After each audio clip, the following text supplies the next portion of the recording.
It is time now for all things current in California politics. Joining me again this week, the editor of Capital Weekly, Rich Ehisen. Rich, good to have you here. So the Trump administration is making severe cuts to the National Weather Service. Okay.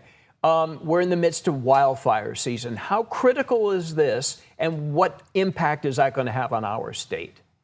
Well, I think we've seen how critical this can be when we look at what happened in Texas. And I know there's some controversy over, whether or not these cuts, impacted what happened there. But it's hard to believe they didn't. And certainly here in California, where we are entering wildfire season, those kinds of weather updates are so critical. And, 2 of the 5 most understaffed weather stations in the country are here in California. So it's really something I think we are concerned about. How much in terms of, are they closing NWA, National Weather Service offices, laying people off, all of that, right? It's mostly laying people off, yeah. Okay. I think we're down hundreds of staffers here in California. And God, I don't even know what the total number is around the country, but it's pretty significant. What's happening with the president, the MAGA base? There seem to be going, the president supporters, MAGA, there's some infighting going on here regarding the Jeffrey Epstein situation. Sure. If there is even a situation, people don't know really what's behind closed doors with that. Yeah, this is one of those issues that's been around for a long time. I mean, you have to understand this whole thing about, pedophilia and all. This has been something that has been predated MAGA. This goes back, I don't know if you remember, about Democrats running a child sex ring out of a pizza parlor in D.C. and all of these things. And so, one of the things Donald Trump has hammered on for years now is this whole thing about, Dems and, the child porn and all this stuff. Well, he promised he was going to release this information.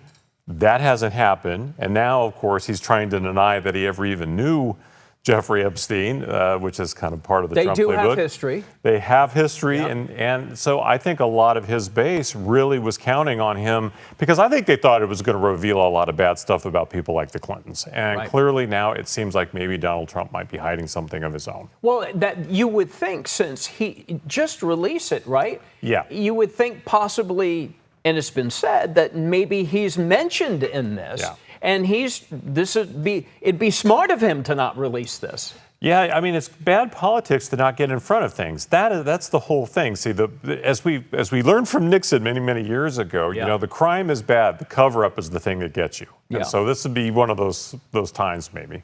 So Capital Weekly, your publication, does this annual survey, which I guess is kind of fun in a way. Yeah. The best and worst legislators in the state capitol. Who do you sample for this quickly? Who gets to vote on this? We talk to thousands, literally thousands. Literally thousands. A cast of thousands. Okay. Yes. So Senator Scott Wiener was mentioned very prominently in a positive way. What kind of feedback did you get on him? He had a little bit of both, actually. So overall, and you can go to our site and see all this stuff, but overall, the top legislator, as voted by their peers, was Buffy Wicks of Oakland in the Assembly. He was chair of the Assembly Appropriations Committee, very powerful. Senator Scott Wiener was up there as well. He actually led several of our categories, including one negative one. By far the most negative stuff came of Republican Senator Carl DeMaio of San Diego. But yeah, Wiener... Why did DeMaio, why did he take hits? For what? I think a lot of people don't see him as a serious lawmaker. Okay. More of a bomb thrower, a guy, wanting to get on social media more than actually do things. That's Wiener there. Yeah, and this is Scott Wiener, who, I think his peers see him as the most likely to go on to higher office, the guy who's the most likely to have... Very visible. Very visible. He's in front of everything. He is in front of everything. Very ambitious. The guy who'll take big chances. All of that kind of thing. Okay, Rich, we thank you so much. Rich Ehisen, Capital Weekly, getting your own survey in there. Yes. Sweet. Rich, thank you. Sure.